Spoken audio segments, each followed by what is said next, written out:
From the GovExec TV studios in Washington, D.C., this is FedCast. Now here's our host, Tom Shoop. Hello, and welcome to FedCast. In this edition, we peer into the Fedblog Files to look at spring break dangers and get a sneak preview of federal videos that have made their way online. Plus, I'll talk to Brian Frield, Government Executive's management columnist, about trusting your employees. But first, in the news. A federal judge has ruled that the Defense Department's new personnel system illegally restricts collective bargaining and has blocked the department from moving ahead with the labor relations portion of the system. Defense officials say they expected the ruling and indicated they plan to appeal. In the meantime, the other portions of the defense reform effort, such as replacing the traditional civil service pay system with a broader pay band system, will go forward. The defense ruling closely tracks a previous decision overturning the labor relations part of the Homeland Security Department's personnel system. That decision is already under appeal.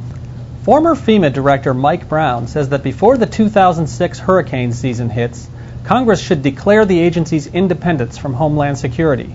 Ever since FEMA came in for severe criticism after Hurricane Katrina, Brown has been saying the real problem is that the Bush administration buried the agency in the Homeland Security bureaucracy.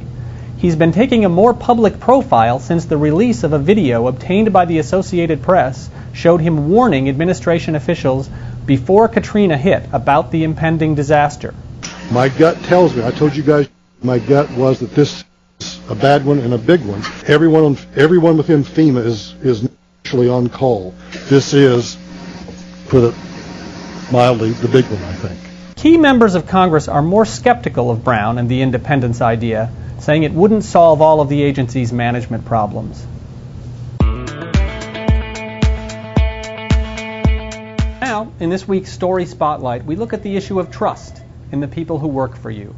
Brian Frield, a reporter at National Journal who writes the Management Matters column for Government Executive, wrote about trust issues in our March 1st issue.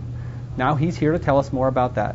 Thanks for stopping by, Brian. Thank you for having me, Tom. In your column, you explore several reasons why trust is so important in the federal context. Can you tell us a little bit more about that? Sure. Well, one of my readers already responded to that column and suggested that the reason that federal employees have to have so much trust in each other is because they work for crony, nepotistic bosses, and so in order to protect themselves from that, they have to trust each other. But a less cynical view... I'm sure that's not true of anyone watching this program. Right. But a less cynical view that I explore in the column is the fact that federal employees have such long longevity compared to folks in the private sector. Whereas people in the private sector who are unhappy with their jobs, who don't trust their coworkers or their bosses would leave, federal employees are more likely to stay in their jobs but check out. And so it's important for managers to build trust because they need to engage their employees since they're going to stay there for a long time. Mm-hmm. One of the issues you get into is managers' ability or inability to share information with employees. Now, as your former boss, I hesitate to ask this question, but why is that issue so important? Well, now sometimes there are good reasons to withhold information. Managers need to protect the confidentiality of their employees. There may be security reasons why they can't, especially in the federal context, why they can't share information with a lot of people. But there are also, bad reasons why managers fail to share information with employees. One is that they're not confident about their own competence. Another reason is that they're more focused on their own careers. And we all know people that hoard information because information is power. Some of the experts that I've talked to about trust say that it's kind of a balancing act for managers, where they need to think of it as their role is to share as much information as possible with employees while protecting the confidentiality or the security or whatever other reasons they have for not sharing information. An example is a manager who manages a call center who needs to share with employees their productivity numbers. Well, they don't want to necessarily say Bill is doing better than Joe, but they can share a list of productivity numbers so that people know where they place against their coworkers without necessarily knowing the names of the individual employees that they rank against. You've been covering the government for several years and writing this column for us for a while. In the scheme of things, is this sharing information, is that one of these issues that just keeps coming up again and again with employees? It's a constant refrain that employees feel like they're out of the loop, that they don't know what's going on. It's surprising. It was surprising writing for Government Executive how much information we posted on our website that people got from us, where you would have expected them to get it from their managers. Let me shift gears for a little bit and ask you about a story you wrote in your day job at National Journal, right. In which you interviewed Attorney General Alberto Gonzales. I was struck in that story, there's a point where you say that one of the parts of his job he most enjoys is interacting with employees and handing out awards to them and going to visit them in their offices. Is it your sense that he gets these trust issues right, pretty much? In a lot of the interviews I did with other people, they talked a lot about how good a listener Attorney General Gonzales is. And you would expect that in his first year, that he would be out there sitting down with as many people as he can to learn about the job.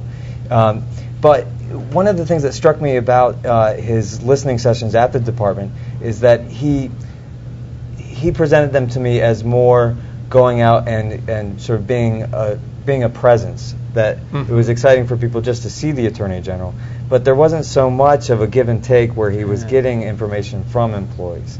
And that's something that people will judge him on in his second year. Did he actually act on the information that they shared with him in his first year as a listener? Mm-hmm. How about on the broader issues of his very vigorous defense of Bush administration positions? Is sort of the jury still out on his overall performance? Well, there's a basic tension in the Attorney General's office between law and politics, and between a need to be an objective protector of the Constitution and a proponent of the administration's policies. And this is unique among the cabinet officers. Only the Attorney General is expected to not be constantly promoting the administration's policies. Yeah. So you wouldn't expect Gonzales not to be out there vigorously protecting the administration's point of view. But what people hope is that within the administration, he is a voice of restraint when people attempt to push the envelope on the Constitution. And history tells us that we don't really learn about that side of attorneys general until after they leave office, much like we're learning about John Ashcroft's views on administration policies on wiretapping and on some of the Supreme Court cases on detention that have been coming to light recently. And we can expect to hear more from your interview with the Attorney General in a forthcoming issue of Government Executive, right? That's right, and in that interview we get more into his views on management and on collaborative styles of management. Great. Well, we'll look forward to that. Thanks for coming by, Brian. Thanks for having me, Tom. And now for the Fedblog Files, where we explore the more unusual side of the federal news scene. With spring break just around the corner, the State Department's Bureau of Consular Affairs has some tips for students heading abroad in search of good times.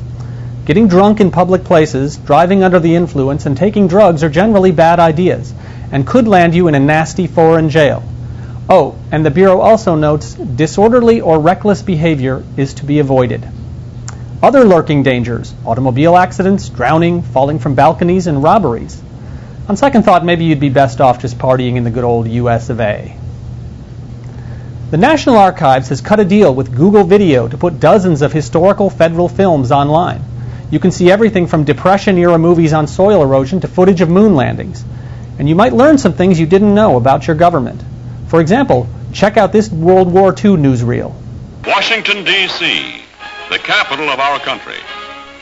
Here, every branch of our government, under the direction of the President and empowered by the Congress, is moving rapidly to mobilize the vast productive power of the United States. We must meet the gravest threat ever to confront this nation and the other free countries of the world. And in the forefront of these government agencies is the Department of the Interior. I did not know that.